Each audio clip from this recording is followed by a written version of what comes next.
ఏ నాన్న అక్కడ దాకా కొంచెం లిఫ్ట్ ఇస్తావా?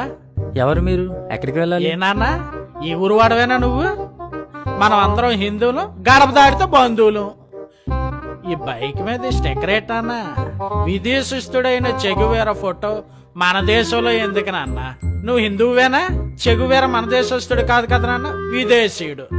ఆడు స్టిక్కరు మనకెందుకు నాన్న? పరదేశం వాడు కనిపెట్టిన వస్తువులు వాడుతున్నప్పుడు పరదేశస్తుడైన విప్లవీరుడు ఫోటో పెట్టుకుంటూ తప్పేంటి?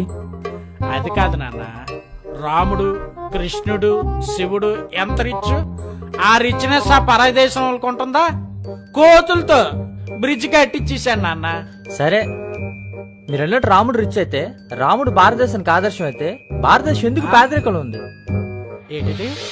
అన్నమో రామచంద్రని ఎందుకు అలమటిస్తున్నారు?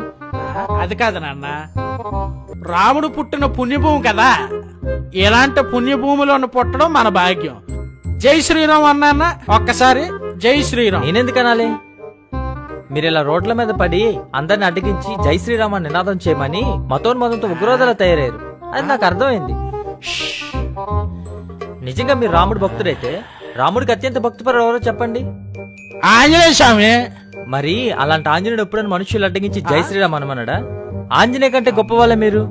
ఆంజనేయుడు తన గుండెని చీల్చి సీతారాముని చూపించని నేను విన్నాను.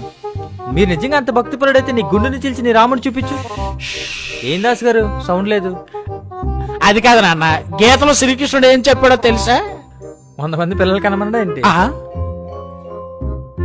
నేను ఫోన్ మాట్లాడింది విన్నాడా? లేదులే. దాస్ గారు, మన సనాతన ధర్మ సంస్కృతి బైకులు కార్లు కాదండి, మన ట్రెడిషనల్ వెహికల్ ఎద్దులు బండి. వెనకాల వస్తుంది ఎక్కడనే. అదేంటి పంచలేసి నాకు పంచేసి వెళ్ళిపోతున్నాడు?